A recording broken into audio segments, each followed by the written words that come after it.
Quem serão as duas testemunhas? Essa pergunta parece simples, mas ela mexe com tudo, com a forma como você lê o Apocalipse, com o que você espera do fim e até com o que você chama de prova, quando o assunto é profecia.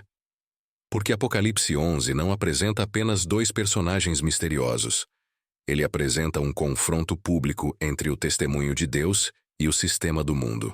E o texto faz isso com imagens fortes: fogo, pragas, perseguição, morte, ressurreição e um impacto que abala as nações, API 11. Só que, ao longo do tempo, a internet transformou essa passagem em caça ao nome. Será fulano? Será um líder moderno? Será um evento político? E aí a Bíblia vira palco de especulação, quando, na verdade, ela foi dada para produzir sobriedade, fidelidade e perseverança. MIT 24:4, AP 13:10. Hoje, nós vamos tratar essa pergunta do jeito certo. Bíblia aberta, sem sensacionalismo, sem marcar datas e sem teorias conspiratórias. Vamos ler o texto, entender o cenário e apresentar as interpretações mais comuns com respeito, para você enxergar o que é certo, o que é possível e o que é achismo. No fim, talvez você não saia com um nome cravado, mas vai sair com algo muito melhor, um mapa claro do Apocalipse 11 e a resposta mais importante de todas: por que Deus levantaria duas testemunhas? Se inscreva no Estudos do Fim, deixa o like e comenta. Para você, as duas testemunhas são pessoas literais ou um símbolo? Vamos estudar com Bíblia aberta e respeito. Apocalipse 11 está no meio de um bloco bem específico do livro, entre trombetas, juízos e a tensão do testemunho da igreja no mundo. Isso importa porque João não está escrevendo um quebra-cabeça moderno. Ele está mostrando um drama espiritual em linguagem profética. AP1, TU1, AP11. Segundo, precisamos lembrar que o Apocalipse usa símbolos, mas símbolos que comunicam realidades. A pergunta não é literal ou simbólico, como se fosse um jogo.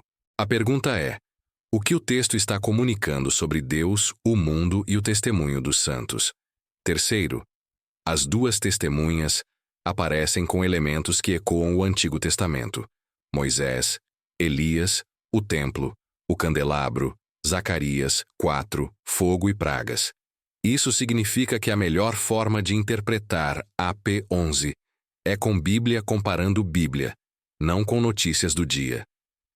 Quarto, existe divergência cristã honesta sobre a identidade delas. Algumas leituras veem dois profetas literais, Moisés e Elias, ou Elias e Enoque. Outras veem um símbolo do povo de Deus testemunhando. Nós vamos apresentar essas leituras com clareza, sem atacar ninguém. E quinto, a promessa do vídeo é simples. Você vai entender Apocalipse 11 em contexto, vai enxergar por que duas testemunhas, e vai sair sabendo discernir o que é interpretação bíblica sólida e o que é especulação. Apocalipse 11 começa com uma cena estranha. João recebe uma vara para medir o templo e o altar, e é mandado deixar o átrio de fora, porque ele será dado às nações. AP 11, 1, 2. Medir, na linguagem profética, costuma falar de propriedade, cuidado e delimitação, Deus marcando o que é seu. Logo depois, o texto fala de um período de opressão, 42 meses ou 1260 dias, ligado à perseguição e ao pisar da cidade santa. AP 11, 2, 3. Esse tipo de linguagem aparece também em Daniel, com períodos simbólicos de pressão sobre o povo de Deus. DN 7:25. DN 12:7. É nesse cenário que surgem as minhas duas testemunhas, profetizando vestidas de pano de saco. AP 11:3. O pano de saco na Bíblia aponta para lamento, arrependimento e mensagem pesada. Não é um show triunfalista, é um testemunho sob dor. João as chama de as duas oliveiras e os dois candelabros que estão diante do Senhor da terra. API 11:4. Isso não é aleatório. Ecoa diretamente Zacarias 4, onde duas oliveiras alimentam o candelabro E o foco é o Espírito sustentando a obra de Deus. ZC 4, 2, 6, 11 e 14. As testemunhas têm proteção e autoridade. Se alguém tenta feri-las, fogo sai da sua boca e devora os inimigos. Apes 11, 5. Essa imagem não precisa ser lida como lança-chamas literal. Ela é linguagem profética de julgamento pela palavra, como em Jeremias, onde Deus compara sua palavra a fogo. Jodônore 5,14.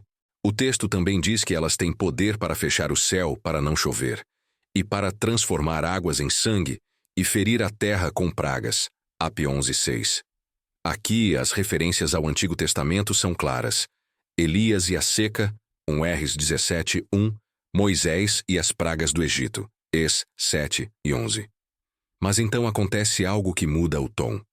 Quando terminam o testemunho, a besta que sobe do abismo faz guerra contra elas, vence e as mata. Ap 11, 7. Isso conecta Ap 11 ao tema central do livro. O conflito entre o testemunho fiel e o poder perseguidor, como em Apocalipse 13, Ap 13, 7. Os corpos ficam expostos na grande cidade chamada simbolicamente de Sodoma e Egito, onde também o Senhor foi crucificado. Ap 11, 8. Essa linguagem mostra que João está descrevendo um cenário espiritual: corrupção, Sodoma, opressão, Egito e rejeição do Messias, Jerusalém no seu pior sentido. Depois de 3 dias e meio, Deus as ressuscita. Elas sobem ao céu e há grande temor. Um terremoto abala a cidade. Ap 11, 11 e 13. E o capítulo segue para a 7ª trombeta proclamando o reino de Deus. Ap 11, 15. Ou seja, o foco é o triunfo final de Deus após um testemunho sob perseguição. Até aqui, o texto entrega uma certeza.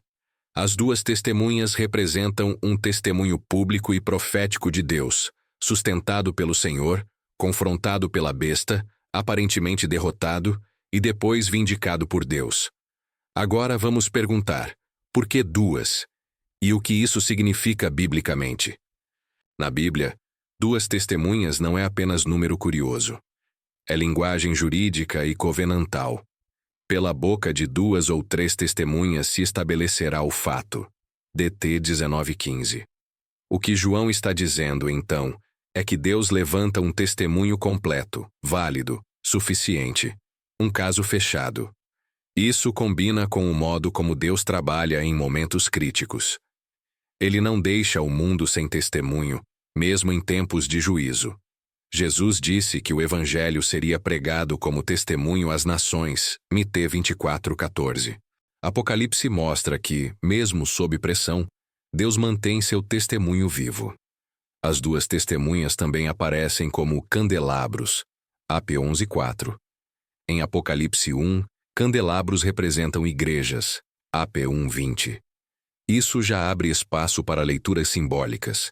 As testemunhas poderiam representar a igreja em missão, sustentada pelo Espírito, brilhando em meio às trevas. Mas João não diz a igreja diretamente. Ele fala de 2 figuras proféticas com sinais que lembram Moisés e Elias. Isso cria uma tensão intencional.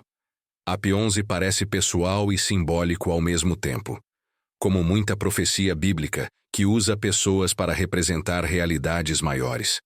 Zacarias 4 é essencial aqui. O candelabro recebe azeite contínuo das oliveiras, e a mensagem principal é: não por força nem por poder, mas pelo meu espírito. ZQ 4, 6. Ou seja, o testemunho não vence por recursos humanos. Ele é sustentado por Deus, mesmo quando parece fraco. O pano de saco reforça isso. O testemunho verdadeiro, no fim, não será uma propaganda sedutora.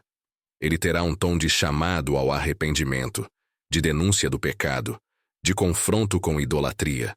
Por isso, ele gera ódio e perseguição, como Jesus já havia alertado. Matthew 24, 9 e 11. O período de 1260 dias, Ap 11, 3, também liga as testemunhas ao tempo de pressão do povo de Deus. Em Daniel, períodos similares descrevem perseguição e resistência dos santos. DN 7, 25.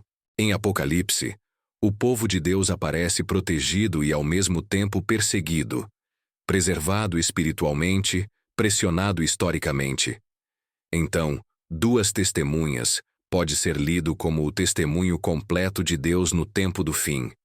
Válido, suficiente, sustentado pelo Espírito confrontando o mundo e sofrendo oposição real. Isso nos prepara para avaliar as interpretações mais populares. Agora vamos entrar no que muita gente quer. Quem seriam elas? E aqui nós vamos fazer com seriedade, apresentar as principais leituras, mostrar por que elas surgem e onde o texto permite certeza e onde ele exige humildade.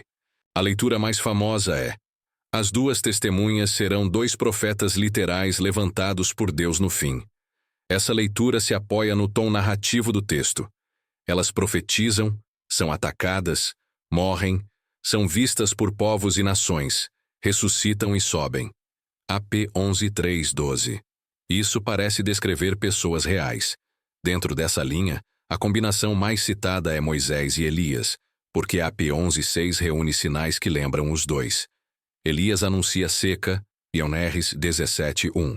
E Moisés está ligado a águas em sangue e pragas, Eis 7:11. A conexão é tão direta que muitos enxergam isso como assinatura do texto. Outro ponto usado é a transfiguração. Moisés e Elias aparecem com Jesus em glória. Mite 17:1-3. Alguns entendem isso como pista de que esses dois representam a lei e os profetas, e poderiam reaparecer no clímax do fim, como testemunhas finais. Há também a profecia de Malaquias: Eis que eu vos enviarei o profeta Elias, antes que venha o grande e terrível dia do Senhor. ML 4:5. Muitos conectam isso ao fim. Só que o Novo Testamento também mostra que João Batista veio no espírito e poder de Elias. Leque 1:17. E Jesus liga Elias a João em certo sentido. Mite 11:14. Isso exige cuidado. Pode haver cumprimento tipológico e ainda uma expectativa futura? Há debate. Alguns preferem Enoque e Elias porque ambos, no relato bíblico, não passaram pela morte de modo comum. GN 5:24, 2IRs 2:11. E como AP 11 descreve as testemunhas morrendo, essa leitura diz: eles precisam voltar para morrer. É um argumento possível, mas não é uma obrigação do texto. O ponto forte dessa interpretação é que ela respeita a concretude de AP 11. O ponto fraco é que ela pode virar cravar nomes, sem o texto cravar. AP 11 nunca diz explicitamente: são Moisés e Elias, nem são Enoque e Elias. Ele descreve poderes semelhantes, o que pode ser identidade ou pode ser tipologia profética. Outro cuidado. Apocalipse frequentemente usa imagens do Antigo Testamento para falar de realidades do Novo. Por exemplo, Babilônia, em AP 17:18, é símbolo de um sistema, não necessariamente a cidade literal antiga. Então o fato de AP 11 ecoar Moisés e Elias não obriga a ser literalmente Moisés e Elias. Ainda assim, é válido dizer: se Deus quiser levantar dois profetas literais no fim, o texto comporta essa leitura, e o objetivo seria claro: chamar ao arrependimento, confrontar idolatria e sustentar o testemunho no tempo em que o mundo endurece. Mas se essa é uma possibilidade, por que tantos intérpretes seguem outro caminho, vendo as testemunhas como símbolo do povo de Deus? É o que veremos agora, e aqui a Bíblia começa a amarrar detalhes de forma muito interessante. Uma segunda leitura muito antiga e respeitada entende que as duas testemunhas representam o povo de Deus testemunhando em meio à pressão do fim. O argumento principal é a linguagem de candelabros e oliveiras, AP 11:4, que ecoa Zacarias 4 e também Apocalipse 1, onde candelabros são igrejas, AP 1:20. Nessa visão, o número 2 mantém o sentido bíblico de testemunho válido, DT 19:15. Ou seja, Deus garante que haverá testemunho completo diante das nações, mesmo quando o mundo endurece e a besta persegue. AP 11:7. AP 13:7. O pano de saco também faz sentido aqui. A igreja não testemunha como um império triunfalista, mas como um povo que chama ao arrependimento, denuncia o pecado e sofre oposição. Isso combina com o padrão de Jesus, testemunhar sob perseguição, Mad 24:9-14. E os poderes que lembram Moisés e Elias seriam nessa leitura linguagem tipológica. O testemunho da igreja, cheio do Espírito, se parece com o testemunho profético do Antigo Testamento. Não porque a igreja vira Moisés, mas porque ela fala a palavra de Deus com autoridade espiritual. Quando AP 11 diz que fogo sai da boca, AP 11:5, a leitura simbólica entende como a palavra profética julgando, como em Jeremias 5:14. A igreja vence pelo testemunho, não por armas. Isso é coerente com o tom do Novo Testamento. A morte das testemunhas, AP 11:7-10, pode apontar para uma derrota aparente do testemunho, uma tentativa global de silenciar a fé. E a alegria do mundo sobre isso é muito real. Quando a verdade é calada, o sistema celebra. Isso também ecoa a lógica de AP 13, onde a besta persegue os santos. A ressurreição e exaltação, AP 11:11-12, apontariam para a vindicação de Deus. O testemunho que o mundo tentou calar é levantado, e Deus mostra quem governa. Isso conversa com o tema central de Apocalipse. O Cordeiro vence e os fiéis são vindicados. O ponto forte dessa leitura é que ela encaixa AP 11 no coração do livro. Igreja testemunhando, perseguição, aparente derrota, vindicação final. O ponto fraco para alguns é que AP 11 parece muito específico, com 2 indivíduos e detalhes concretos. Mas aqui vale a lembrança. O Apocalipse mistura linguagem concreta e simbólica o tempo todo. A mulher de AP 12 representa o povo de Deus em imagem pessoal. A besta é um poder em imagem de animal. Então, 2 testemunhas podem ser imagem pessoal de uma realidade coletiva. No fim, essa leitura chama a igreja para uma pergunta prática. Não quem são, mas você está pronto para testemunhar quando o mundo não aplaudir? Porque em qualquer cenário, AP 11 é um chamado à perseverança e fidelidade. Agora, antes de fechar, precisamos responder algo essencial. Como equilibrar essas leituras sem brigar? E qual é o ponto que AP 11 quer gravar no coração do crente? É isso que veremos no último capítulo. Primeiro, o que é certo. Apocalipse 11 ensina que Deus não deixa o mundo sem testemunho. No auge da pressão, Deus levanta um testemunho profético, público e poderoso, e esse testemunho confronta o sistema do mundo. AP 11:3-7. Segundo, é certo que esse testemunho sofrerá oposição real. A besta faz guerra, vence e mata. AP 11:7. Isso se alinha com a mensagem geral do Novo Testamento. O povo de Deus pode ser perseguido, e o engano do fim intensifica a pressão. MT 24:9-12, AP 13:7. Terceiro, é certo que a derrota é apenas aparente. Deus ressuscita e vindica. O mundo celebra cedo demais. O testemunho que parecia calado é levantado, e o temor cai sobre os que assistem. AP 11:11-13. O final pertence a Deus. Quarto, o que é possível?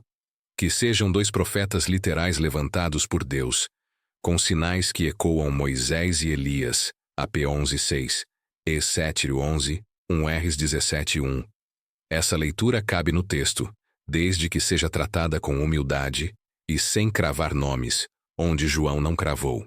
Quinto, também é possível que seja um símbolo do testemunho da igreja, porque candelabros no Apocalipse apontam para igrejas, AP 1:20, e Zacarias 4 aponta para o Espírito sustentando a obra. Essa leitura também cabe, desde que não negue a seriedade do confronto descrito. Sexto, o que é perigoso? Transformar isso em teoria moderna, em caça a pessoas, em datas, em pânico. Jesus avisou: "Vede que ninguém vos engane." Mateus 24:4. E Paulo disse para não sermos facilmente perturbados por rumores. 2 T's 2:1-2. Apocalipse foi escrito para a fidelidade, não para a febre. 7.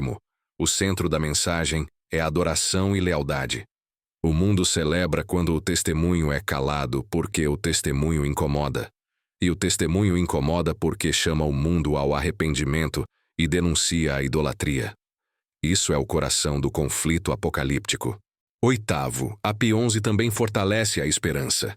Deus mede, delimita, preserva o que é seu. A P11, 1-2. Mesmo quando há perseguição, há um medir, um governo. O caos não é soberano. O Senhor é soberano. 9. A aplicação para hoje é direta. O crente deve viver como testemunha. Não no sentido de ser uma das duas, mas no sentido de fidelidade pública a Cristo. Em um mundo de engano, o povo de Deus é chamado à verdade e perseverança. Matácio 24, 13, 14. 10. Se você quer a melhor resposta bíblica para quem serão, ela é esta. Serão as testemunhas que Deus determinar levantar. E o texto quer mais do que matar nossa curiosidade. Ele quer formar nosso caráter. Sobriedade, coragem e fidelidade até o fim. Então, quem serão as duas testemunhas? Apocalipse 11 nos permite algumas leituras. 2 profetas literais com sinais que ecoam Moisés e Elias, ou um símbolo do testemunho fiel do povo de Deus. Mas o ponto inegociável é este. Deus levantará um testemunho verdadeiro. O mundo o odiará, a besta o atacará, e Deus o vindicará. AP 11, 3, 13. Agora eu quero ouvir você nos comentários, com respeito e Bíblia aberta. Você entende as duas testemunhas como duas pessoas literais ou como símbolo da igreja em testemunho? E por quê? Eu vou ler e fixar comentários que tragam texto e contexto.